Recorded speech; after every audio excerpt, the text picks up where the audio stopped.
구독자 여러분 안녕하십니까. 이번 시간에도 저번에 이어서 아주 중요한 주제입니다. 지금 주제 맞게 비가 오고 있는데요. 저번에 했던 강의는 바로 준주경 오메가 방정식을 유도했었고, 이번에는 그 방정식이 갖고 있는 한계를 설명하고 그 한계를 어떻게 해결하는지를 제가 큐벡터를 가지고 설명해 보겠습니다.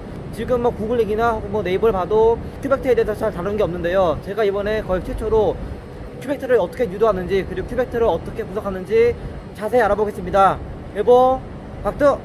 이번 시간에는 큐벡터에 대해서 알아보겠습니다. 그 전에 제가 준주균 오메가 방정식을 갖고 왔는데요. 만약에 이 방정식의 유도 방법을 알고 싶다면 오른쪽 상단을 클릭하시기 바랍니다. 이것이 바로 준주균 오메가 방정식인데요.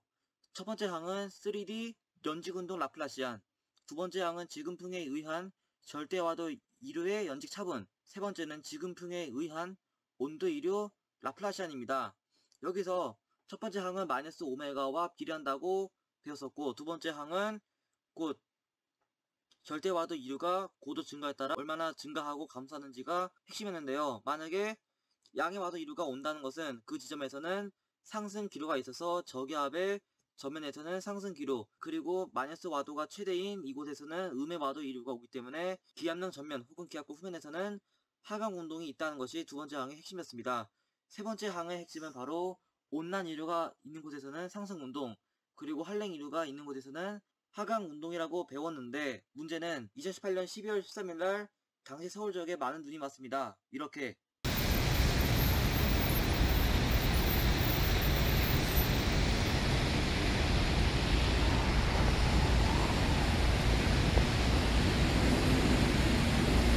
당시 보시면 서울 및 수도권은 기압골 저면에 위치하였지만 바람 자체가 층구가 낮은 곳에서 높은 곳으로, 즉 한랭 이류가 불고 있었습니다. 그 말은 기압골 전면인 양의 와도 지역에서는 상승 운동이 있는 게 당연한 건데, 온도 자체에서는 한랭 이류가 있어서 하강 운동이라고 칠 수밖에 없습니다. 따라서 서로 반대적인 문제, 혹은 영어로는 캔슬레이션 문제가 발생하면서 준주경 오메가 방정식의 한계가 존재했습니다. 따라서 이러한 한계를 극복하는 것이 바로 큐벡터인데요. 이번 시간에는 큐벡터를 먼저 유도해 보겠습니다. 큐벡터를 유도하려면 준주균 운동 방정식과 준주균 연력화 방정식을 갖고 왔습니다.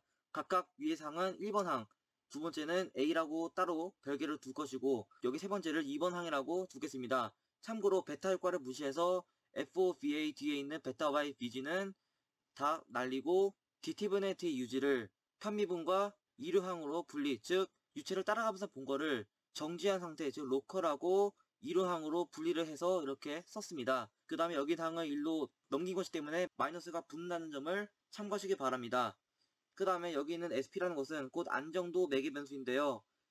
SP 오메가 혹은 R분의 P 시그마라고 할 수가 있습니다. 그런데 지금까지는 여기는 식은 상당히 복잡하기 때문에 SP라고 둔 상태에서 계산을 하겠습니다. 그러면은 큐벡터를 유도해 보겠습니다. 먼저 1번식에다가는 P 곱하기 8셀 P분의 8셀, 그리고 2번식에다가는 F0분의 R 곱하기 8셀 Y분의 8셀을 곱하겠습니다. 그러나 원래 지금풍이라는 것은 UG, VG, 오메가 G가 있다고 할 때, 문제는 오메가라는 것은 상승운동인데 상승운동에 대한 지분풍은 없기 때문에 오메가 G 혹은 WG는 없어서 WG가 있는 항은 삭제를 하겠습니다. 그러면은 각각 이렇게 식이 나오는데, 이 식을 위에 있는 거는 4번식, 그리고 아래 있는 식은 5번식이라고 두겠습니다. 그 다음에 5번식에서 4번식을 빼면은 상당히 좀 더러운 식이 나타나는데요.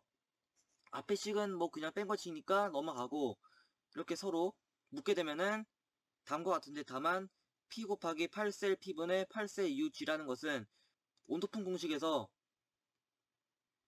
이렇게 쓸 수 있기 때문에 이 식은 결론적으로 플러스 F0분의 R 곱하기 라운드 Y분의 라운드 T로 갔기 때문에 날아가는 것입니다. 그 다음엔 제가 온도풍이 이러한 식을 갖고 있다는 것은 다음번에 유도를 하겠습니다. 지금은 그냥 이렇게 된다라고 암기를 하시기 바랍니다.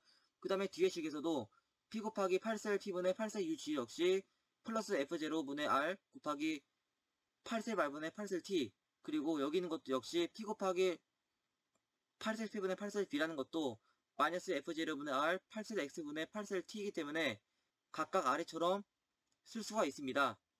그 다음에 여기 마이너스와 마이너스가 플러스가 됐다는 점을 명시하시기 바라고, 뒤의 식은 그대로 가지고 왔습니다. 그 다음에 상당히 복잡하지만 천천히 잘 따라오신다면은 X분의 라운드 x분의 라운드 ug 혹은 8셀 x분의 8셀 ug 더하기 8셀 말분의 8셀 vg라고 하는 것은 곧 연속 반원식에서는 0이기 때문에 8셀 x분의 8셀 ug를 마이너스 8셀 y분의 8셀 vg로 쓸 수 있어서 여기다가 8셀 x분의 8셀 ug를 마이너스 8셀 y분의 8셀 vg로 쓰게 되면은 이렇게 마이너스가 없어져서 플러스가 되고, 그 다음에 여기는 괄호를 풀게 되면은 상당히 좀 더러운 식이 완성됩니다. 그 다음에 이 식이 약간 순서가 엉망진창이어서 각각 8셀 y분의 8셀 t 그리고 8셀 x분의 8셀 t로 순서대로 정리하고 나면은 잘 보시면은 이 두 식이 서로 같고, 또한 이 두 식 역시 서로 같아서 각각 2 곱하기 f0분의 r 그리고 이렇게 묶을 수가 있습니다. 이 식이 바로 5번 식이 되겠습니다. 그 다음에 여기 있는 5번 식에서 sp 자리에다가 r분의 p 시그마를 넣고 나서 p분의 f0를 곱해야 됩니다. 그 이유는 바로 r분의 p 형태가 매우 더러워서 p를 날리고 r분의 f0 시그마 형태로 계산을 할 수가 있습니다. 그렇게 되면은 앞에는 시그마 8셀 r분의 8셀 오메가 빼기 f0 제곱에 8셀 p분의 8셀 va가 되고 뒤의 식은 그대로 나타납니다. 근데 여기서 라플라스 공식에서는 라플라스라는 것은 곧 라운드 x분의 라운드 더하기 라운드 y분의 라운드이기 때문에 여기다가 t를 곱하면은 각각 t가 되고, 여기 식이 서로 같기 때문에 이렇게 묶으면 됩니다. 그러면은 조금 더 간단한 식이 완성되고, 이 식은 곧 q2는 마이너스 p분의 r에 8셀 r분의 8셀 vg 다 프로덕스 라플라스 t가 되겠습니다. 이 식이 바로 q2에 대한 큐벡터였고, 마찬가지로 앞에 봤던 A식 역시 똑같은 과정을 거치게 되면은 이렇게 쓸 수가 있고, 이 식 역시 Q1은 마이너스 P분의 R 곱하기 8셀 X분의 8셀 VG 다트 라플라스 T가 되겠습니다. 그러면은 이 식을 각각 6번식과 7번식으로 쓸 수가 있고, 여기서 우리는 발산 형태로 혹은 라플라스로 더 쓰고 싶어서 여기다가 8셀 X분의 8셀 그리고 6번식에다가 8셀 R분의 8셀을 곱해서 더하겠습니다. 그러면 이렇게 이계도함 수가 나타나게 되고, 뒤의 식 역시 이렇게 묶을 수가 있습니다. 8셀 x제곱분의 8셀 제곱 더하기 8셀 y제곱분의 8셀 제곱은 곧 이거 역시 라플라스 제곱이기 때문에 시그마를 묶어서 시그마 라플라스 제곱 오메가가 되고, 연속 반원식에서 라운드 x분의 라운드 u 더하기 라운드 y분의 라운드 v 역시 마이너스 라운드 p분의 라운드 오메가를 쓸 수 있어서 이렇게 되면은 뒤에 역시 제곱 형태가 나타납니다. 그 다음에 여기 식은 이 자체만으로 라플라스이기 때문에 라플라스 q 그리고 q1 더하기 q2가 곧 q 벡터이기 때문에 q 벡터를 쓸 수가 있습니다. 이것이 바로 최종적인 준지균 q 벡터가 되겠습니다.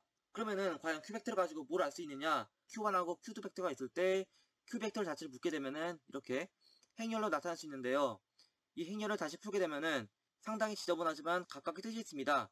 q 벡터라고 하는 것은 동서간의 바람 변화, 남북 바람 변화, 그리고 동서간의 온도 경로와 남북 온도 경로를 모두 다 총괄하는 아주 강력한 변수라는 것입니다. 그래서 q 벡터를 분석하자면은 경우 1 같은 경우에는 벡터가 짧아지게 되면은 수렴하게 되므로 이 지역에서 상승 운동이 있다는 것이고, 그 다음에 벡터가 발산하게 되면은 이 지역에서는 반대로 공기가 하강하여 고기압성 흐름을 혹은 하강 운동이 있다는 것입니다. 그 다음에 벡터가 서로 이렇게 모이게 되면은 이곳 안장도 같은 경우에서는 상승 운동이 발생하게 되고, 이렇게 갈라지는 곳에서는 하강 운동이 나타나는 것이 q 벡터 분석법입니다. 그러면 위에 4가지 경우를 가지고 q 벡터를 분석하자면은, 아까 사례 같은 경우에는 당초 이곳에서는 기압골이 여기 전면에 있었고 한랭 이류가 아주 강하게 불면서 준주균 2번 항에서는 상승 운동, 세 번째 항에서는 하강 운동이 있어야 되는데, q 벡터만 보시면은 당시 수도권 지역에서 여기 벡터의 길이가 짧아지는 것인데 바로 서울과 경기도 일대에서 상승 운동이 있었음을 알 수가 있습니다. 따라서 700헥토파스칼 즉 3km 상공에서 상승 운동이 발생함에 따라 눈구름이 만들어졌고, 발달하면서 서울과 경기도 지역에 상당히 많은 양의 눈이 내렸던 것입니다.